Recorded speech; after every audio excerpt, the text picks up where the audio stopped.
Sometimes when I'm with kids, I will try to do something that I think is a great idea or it's a way that I would know how to help, and I completely miss it. And I know as a parent, I've had plenty of experiences where I think I'm helping or it seems smart to me, and it's a complete miss. The kids get more upset, and I'm sure you've had experiences like that. So what do you do when that happens? You can certainly give up and run away. You can certainly isolate yourself. But I want to show you something that I think is really helpful for being able to sort through what's actually going on and a way to meet the need that they're bringing to you. That turns out to be the real central issue. Is most of the time kids will be bringing an issue to you, but underneath it is a need that they have. And being able to find out what that need actually is the real key. There's a model that I'd like to show you from Circle of Security that is a really good way to look at this. Now, this is related to attachment particularly, but that turns out to be the real basis of a lot of where this can go wrong. Healthy attachments lead to more resilience and the ability to weather things, and attachment problems tend to make all kinds of other problems that come up. So let's take a look at this, and you'll see this graphic here. There's these two arcs that make a circle. So there's really three parts of good, secure attachment. And so one part are these hands that are in there, and that's the parent or the caregiver's hands being available, being there and being involved. And the two arcs, the first one is the secure base. That is the one that I think we're probably the best at in our culture in the United States, that we're really good at equipping kids and giving them tools and encouraging them to go out and try things for themselves.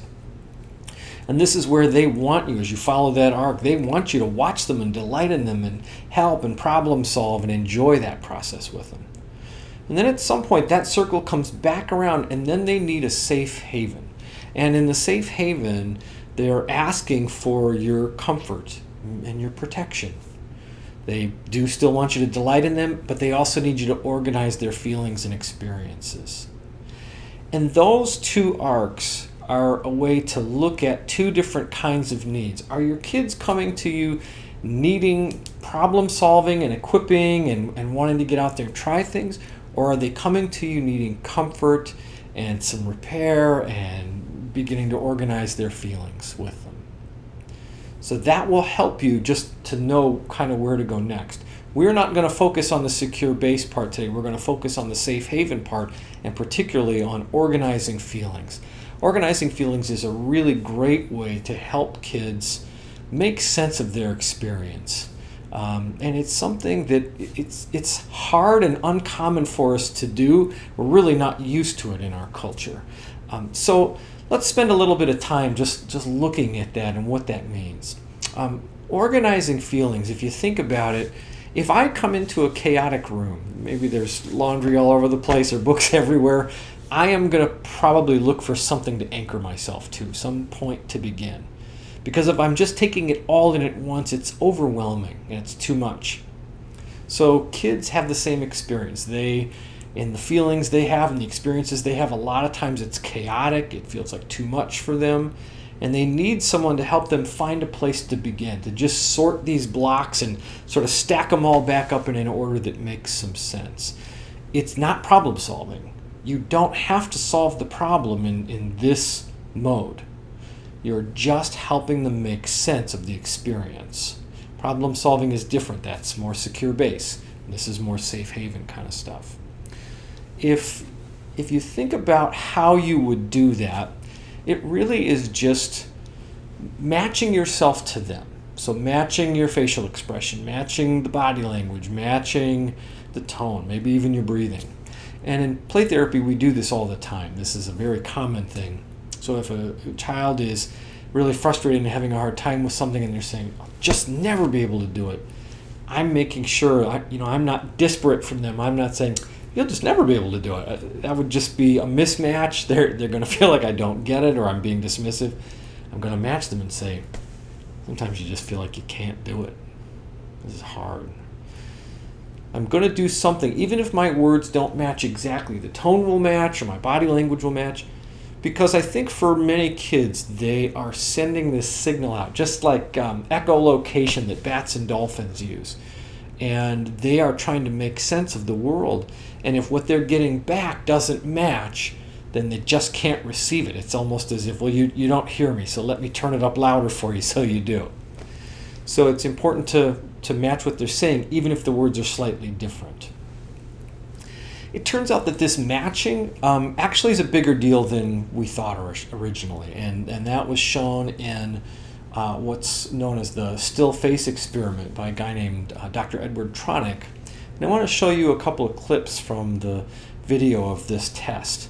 It shows how when parents and their children are connected, the parents are able to help co-regulate that child. So when a baby sees its mother's face and her face matches the baby's face, they'll kind of form this connection, this attachment, this bond, and the baby is regulated through that. And they'll even look for cues from the mom. So maybe the baby will point and the mom will point, or their expressions will match. The baby will make a sound to see if mom responds, and they feel very secure. But if that doesn't happen, if the mom's face is blank or still, then that baby is going to go into either hyperarousal or hypoarousal. And those are things you can find out about in previous videos that I've recorded on the 3 R's and flipping your lid and co-regulation. That baby will start to try to get their mom's attention, maybe doing the same things, pointing or making a sound. And if that mom doesn't respond, then they're very upset. It feels like a threat. What's happening? I don't know how to predict this. I don't know how to work with this. And so they get upset. They get stuck. So when we are matching our kids, then we're giving them that security. We're letting them know they're seen and that they're heard. And you don't have to solve the problem in that moment. Remember, that's more secure base quality stuff. This is really much more nurturing kind of thing. So we're just giving them feedback about what we see and hear, and that they're seen and heard, and that they're safe. Now, sometimes families will ask, well, is that, am I indulging my kids' feelings too much? Are they going to become too sensitive as a result of that? And actually, the opposite is true. It really would be that if you think about your child's emotions as kind of on a collision course with something, and if you come in and you collide with their emotions, you're going to have a conflict. So instead, what you're going to do is you're coming alongside of them and going with them, and then you'll take that somewhere eventually as you're connected. But if you're just clashing together, then that's just going to be a conflict. So we're coming alongside to train their brains. They can be co-regulated, and they really can make sense of things. And eventually they won't need that. They'll do it themselves. So let me give you some examples of what this could look like. So let's take these two. Let's say this one's making a drawing, and this one's nearby, and this one's having a really hard time. The drawing is not going well at all, and this one's getting mad and saying, it never works. I just keep trying. It doesn't work. I'm just never going to be able to draw this. And they crumple up the paper. And this one is nearby and says, hey, don't waste our paper like that. What are you doing? Well, this one's going to escalate. That's not going to work, Or if this one says, why are you saying things like stupid? We don't say words like that in our house. This one's going to escalate because it doesn't match what this one's saying. This one does not have to agree with that this one is stupid, but should try to match. So maybe they're saying, well, I'll start again. This one's saying, everything I draw is just stupid. It never works. Oh. You're feeling like everything you draw is just so wrong and nothing's working. You even feel stupid. Well, I am stupid because I can't make it work. Gosh, you're even thinking that you're stupid just because you can't make your drawing work. That's how bad it's going. Well, I am, and I don't even know what to do anymore, and I give up. Gosh, this one's a bad one. It makes you even want to give up on it because it's so hard. Ugh, let me just be with you here. That is a big feeling to have. I bet you're even getting a stomach ache right about now. Maybe even a headache. That's what I get sometimes when this happens to me. Yeah, I am. And they can just be together. Now, it doesn't always go that smoothly, and sometimes it takes longer, and sometimes there's curveballs that come up in the process. But that's the essence of it. Just putting those blocks together. Gosh, maybe you're having a headache. Gosh, sometimes you even tell yourself things like this. Boy, I bet you're feeling really heavy in your chest right now. And you just feel like you want to give up. We're just putting labels on these things so that they can come back to it later and say, gosh, yeah, when I have a hard time and I feel like I'm failing, it makes me want to give up. And that's when my chest feels heavy. And that's when I get a stomach ache. And then I start telling myself I have to give up. So we're not agreeing they should do that. We're just saying that's part of what happens when you run into that stuff. It's how it feels. It's how you experience it. Let's try another one. Let's say here's these two, and this one is just feeling disappointed about some things. And this one's nearby, and this one's saying, this pandemic, we're just never going to get to go to a movie theater ever again. I just want to go to a movie so bad. And if this one comes over and says, what are you talking about? It's not like this is going to last forever. Of course we'll get to see a movie again. This one's going to feel dismissed. It's going to feel like it doesn't match. Or if this one says, well, come on, look on the bright side. We have movies we can watch at home. It doesn't match. It's not going to be experiencing feeling heard and seen, and it's going to escalate so that this one can hear it. You don't get it. I'm really disappointed.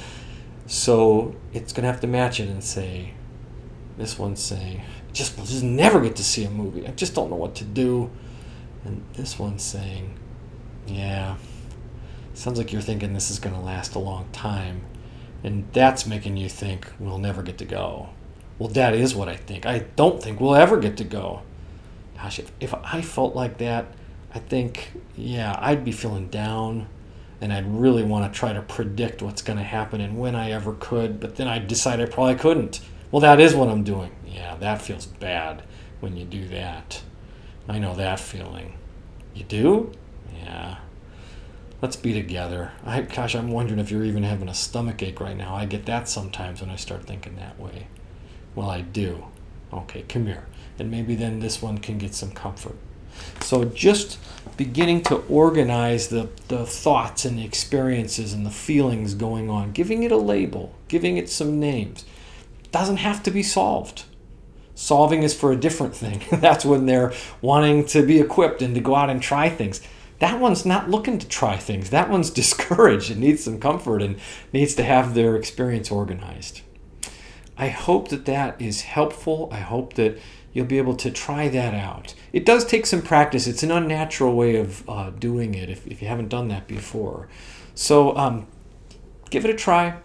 Take your time. Be gentle with yourself. Organize your own experience of that if you need to. I wish you all the best. Go take good care of each other and yourselves out there.